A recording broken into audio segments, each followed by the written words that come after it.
இந்த வீடியோ தற்செயலாக வந்ததல்ல. இது உங்களுக்கு பிரபஞ்சம் கொடுத்த சிறப்பு கிஃப்ட். இந்த இரவு முடியாது. வழக்கமான அழகான இரவு. ஜெனி தனது வேலைகளை முடித்துவிட்டு மகளையும் மகனையும் வழக்கம் போல தூங்க வைத்துவிட்டு கணவனுடன் வழக்கம் போல அன்று நடந்தவைகளை கூறிவிட்டு வழக்கம் போல அவளுடைய இடத்தில் சென்று படுத்துக்கொண்டாள். இன்றைய தினத்தில் அவளது அத்தனை வழக்கங்களும் வழக்கம் போல வந்து சென்றது.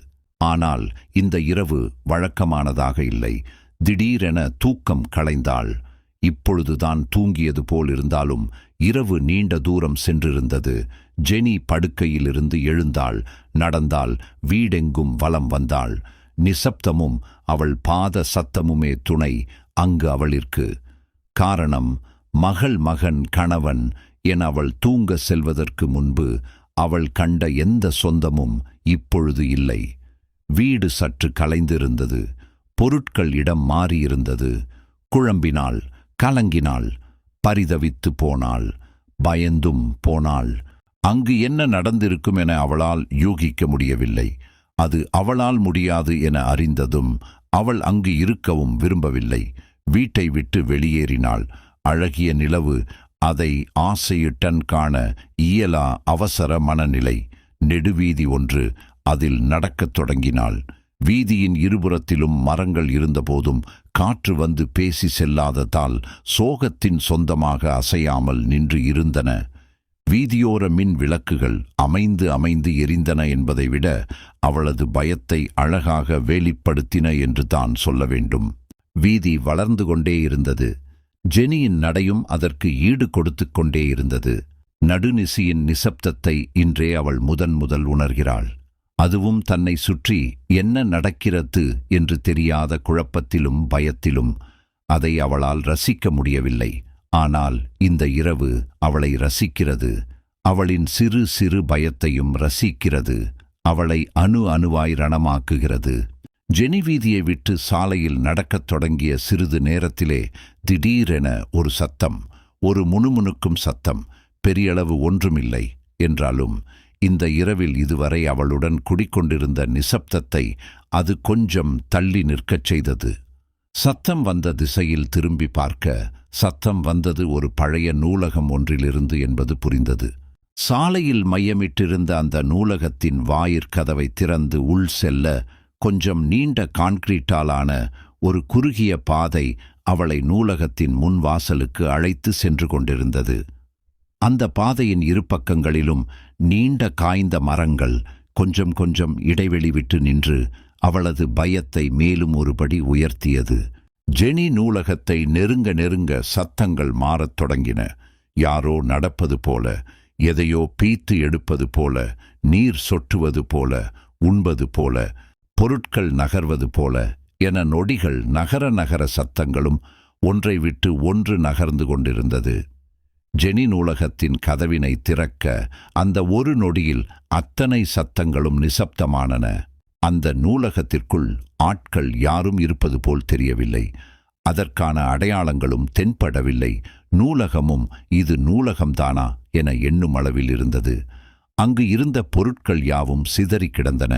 சிதறி இருந்தவைகளை விலக்கிவிட்டபடி புதுபாதை உருவாக்கி அதில் உலா வந்தாள். கீழ்த்தளத்தில் யாரும் இல்லை என்பது உறுதியாக மேல்தளம் செய்ய தயாரானாள். மரத்தினாலான படிகளில் மெல்ல பாதங்களை எடுத்து வைத்தாள். அவை கூச்சலிட்டன, முணுமுணுத்தன, பற்களை உராய்ந்து கொண்டன. மேல்தளம் வந்துவிட்டது. கீழ்த்தளத்தை விட இது ஒன்றும் மோசமில்லை என்று தோன்றியது. நடந்தாள். புத்தகங்களாய் அடுக்கியிருந்த அலமாரிகளுக்கு நடுவே வலம் வந்தாள். திடீரென ஒரு சத்தம், யாரோ எதையோ உண்பது போல. சத்தம் வந்த திசையில் அவளது பாதைகள் அவளது உத்தரவின்றி ஊர்ந்து சென்றது. ஒரு வழியாக சத்தம் வந்த இடத்திற்கு அவளது பாதம் வந்து சேர்ந்தது. அங்கே ஒரு மனிதன் இன்னொரு மனிதனை, இல்லை, ஒரு பிணம் இன்னொரு பிணத்தை உண்டு கொண்டிருந்தது. உயிரழந்த பிணத்தை, உயிருள்ள பிணம். இவள் நிற்பதையும் பார்க்கமால் அதன் பணியில் மும்முரமாக இருந்தது. சில நொடிகளில் அதன் கவனிப்பு இவள் பக்கம் திரும்பியது. அந்த உயிரோடு இருந்த பிணம் மெல்ல இவள் மேல் பார்வையை பதித்தது. மெல்ல எழுந்தது, மெல்ல நகர்ந்தது. அதுவும் ஜெனியை நோக்கி ஒரு பக்கம் சாய்ந்தது போல. ஆனால் ஜெனியோ நகரவில்லை. சிலையாகிவிட்டாய். அந்த பிணத்தின் கோரமான முகமும் இரத்தமும் சதையுமான உடலும் அவளை பயத்தின் விளிம்பில் நிற்க வைத்து உறைய வைத்திருந்தது. ஜெனியின் இதயம் அவளைப் போல் சிலையாகவில்லை. அது அங்கு இருக்கவும் விரும்பவில்லை. அங்கு இருந்து தப்பிக்க நினைத்தது. அவளை விட்டு வேகமாக வெளியேற நினைத்தது. அதற்கு அவளது மார்பு பகுதியில் வேகமாக வந்து வந்து முட்டிக்கொண்டிருந்தது. அதற்குள் நொடிகள் மறைய தூரமும் மறையத் தொடங்கியது. பிணம் ஜெனியின் மிக அருகில் வந்துவிட்டது. தனது இரு கைகளையும் நீட்டியபடி அவளை பிடிக்க, பருக, சுவைக்க என நரைத்த பற்களை அசைத்துபடியே அருகில் வந்துவிட்டது. இதயம் சோர்வடையவில்லை. இறுதி முயற்சி ஒன்று எடுத்து பார்க்க எண்ணியது.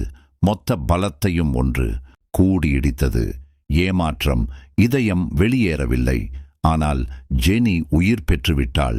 சிலை அசையத் தொடங்கிவிட்டது. அதற்குள் அந்த பிணமும் ஜெனியின் மிக அருகில் வந்துவிட்டது. மிக மிக அருகில், அவளை பற்றும் தூரத்தில். இதோ அதன் ஒரு கை. அது ஜெனியை பிடிக்கப் போகிறது. ஜெனி அந்த கையை வேகமாக தள்ளிவிட்டு ஓட திரும்பினாள். ஆனால் ஒரு கை பின்னுக்கு சென்ற அதே வேகத்தில் அந்த பிணத்தின் மறு கை முன்னுக்கு வந்து அவளது தலை முடியை பற்றி கொண்டது. அவளின் தலை வலி எடுக்கத் தொடங்கியது. கத்தினாள். சத்தம் பெருகியது. அதற்குள் அந்த பிணம் அவளை விழுங்க, அதனை கோர வாயினை திறந்து கொண்டு வர, அடுத்து நடக்கப் போவதை புரிந்து கொண்ட ஜெனி அப்பிணத்தை தள்ளினாள். வெற்றி. தள்ளிய தள்ளில் பிணம் சாய்கிறது. அதே சமயம் இது தோல்வியும் கூட. காரணம், ஜெனியும் அந்த பிணத்துடன் சாய்கிறாள். இருவரும் கீழே விழுகின்றனர். ஜெனி தரையிலும் பிணம் ஓர் சாய்ந்த அலமாரி மீதும் விழும். விழுந்த பின்னும் அந்த பிணத்திற்கு அவளை விழுங்கும் எண்ணமே. ஜெனி எழ முயற்சிக்கிறாள். கால்களை ஆட்டுகிறாள், உதைக்கிறாள். அவளது கால்கள் அருகிலிருந்த இன்னொரு அலமாரியின் மீது பட அந்த அலமாரி சிறிது ஆட்டம் கண்டு பின் அவள் இருக்கும் பக்கம் சாய்கிறது, விழுகிறது. ஜெனியின் தலைமுடி விடுதலை அடைந்து விட்டது.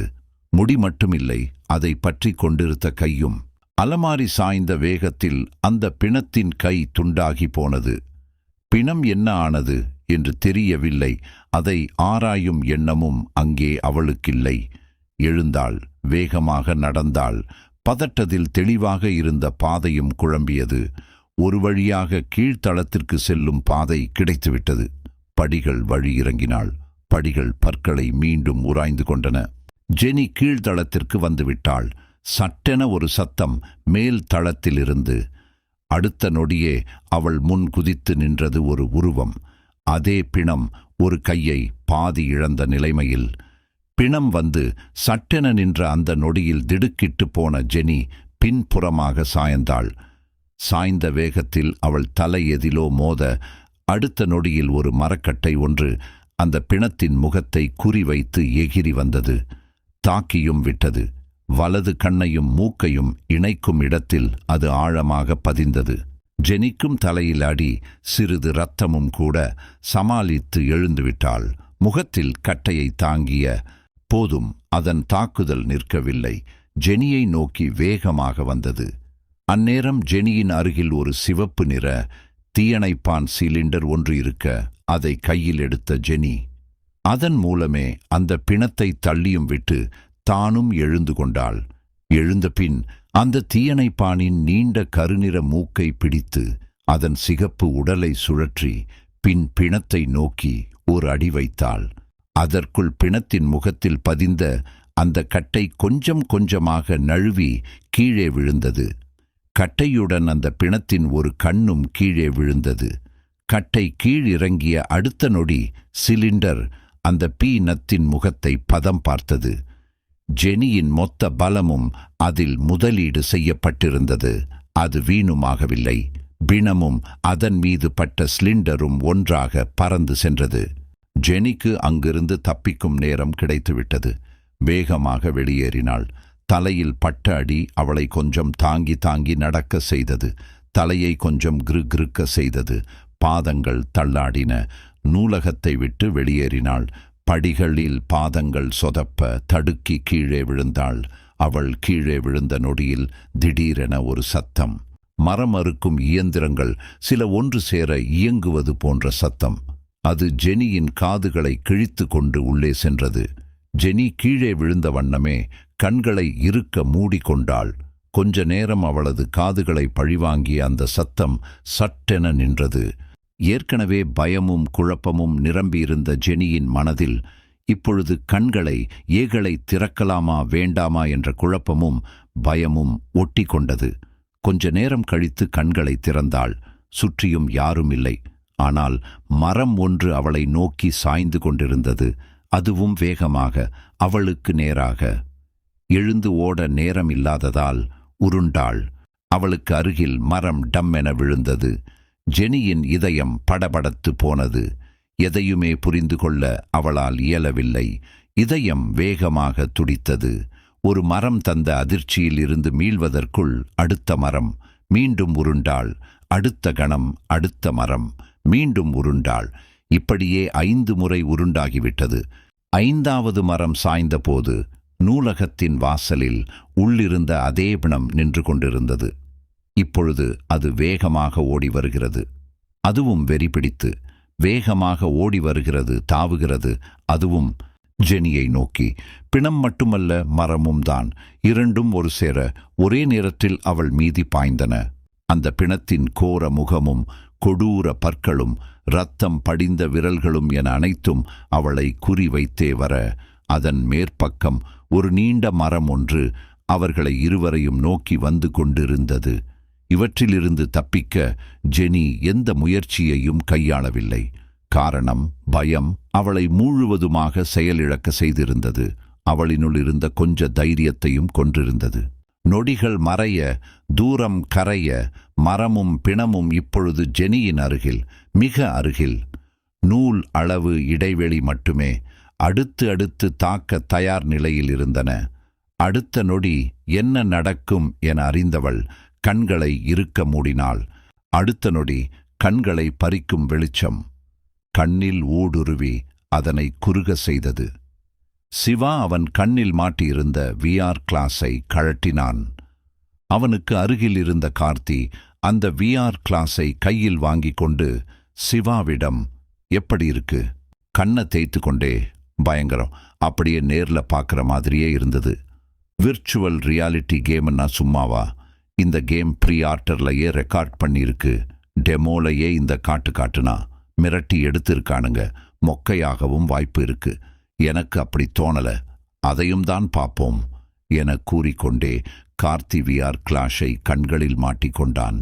அதில் இருள் சூழ்ந்த திரை ஒன்றில் "திஸ் நைட் நெவர் எண்ட்" எனும் ஒரு தலைப்பி மெல்லிய புகைகளுக்கு இடையே இரத்தம் படிந்தபடி தோன்ற, அதன் கீழ் டெமோ வெர்சன் என்ற ஒரு வாக்கியம் தோன்றி மறைந்தது.